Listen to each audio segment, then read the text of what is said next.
Pertama yang harus kita lakukan bukan amal zahir tapi amal qalbi. Amal kan ada amal jawarih dan amal qalb, ada amal anggota tubuh seperti jidat kita gunakan untuk sujud, lisan baca Al-Quran, itu kan amal zahir. Tapi ada amal batin. Jadi pertama kali yang harus Anda lakukan adalah amal batin. Anda korek-korek hati Anda ini sejauh mana Anda memahami rindu kepada Ramadan. Otak Anda pun harus Anda olah. Anda perhatikan, cermati.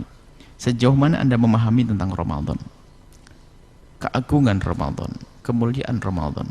Ada apa dengan Ramadan? Ini Anda fahami dulu, baru Anda rasakan di dalam hati. Jadi pertama, langkah pertama dan utama adalah menumbuh suburkan ini kerinduan di hati Anda untuk bisa menghidupkan Ramadan dengan ibadah. Menyambut Ramadan itu apa sih? Bukan sekedar Ramadan Mubarak. Ramadan Mubarak, marhaban ya Ramadan. Itu kan di lesan. Akan tapi makna memuliakan menyambut Ramadan itu adalah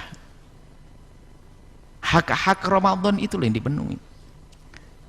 Kalau kita menyambut manusia, orang yang datang ke rumah kita, cukup kita ucapkan selamat datang saja. Tempat duduk tidak disiapkan, minum juga enggak, makan enggak, pintu enggak dibuka, kemudian juga enggak ditegur sapa sampai di situ. Ya, mana kita menghormati? Katanya ahlan wa sahlan, sampai di rumah duduk diam, kita enggak ngomong sama tamu kita. Berarti hak tamunya enggak dipenuhi. Ya mana kita menghormati?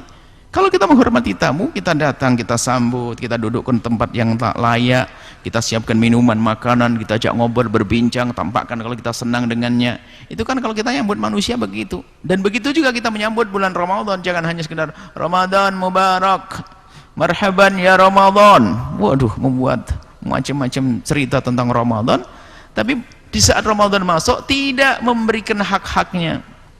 Mana taraweh, mana puasa, mana Al-Quran, mana khusyuk, mana ini, itu.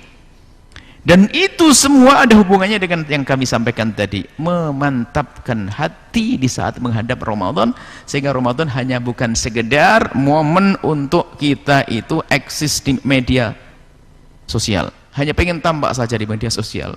Ini momen Ramadan, kita harus buat video tentang Ramadan. Ini momen Ramadan, saya buat tulisan yang indah tentang Ramadan. Ini Ramadan. Oh, bukan itu. Itu kan hanya sekedar memanfaatkan kesempatan Ramadan, punya tujuan hajat lain kita. Agar YouTube-nya semakin ramai, atau hanya urusan dengan dunia, bukan itu. Tapi pastikan di Ramadan aku harus membuat perubahan. Dan itu akan terjadi jika kita siapkan saat ini, kita tanamkan kerinduan yang sesungguhnya kepada Ramadan.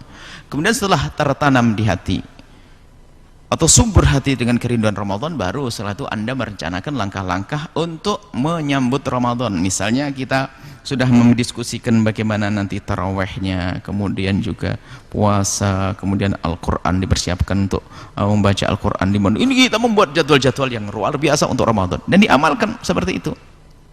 Baru Anda akan menjadi orang yang minal aidin wal faizin, kembali kepada Allah dengan pengampunan, yang beruntung dengan pahala berlipat ganda. Bukannya sekedar kita momen Ramadan itu sebagai momen untuk mencari dunia, bukan, justru itulah momen untuk mendapatkan akhirat. Wallahu a'lam bishawab.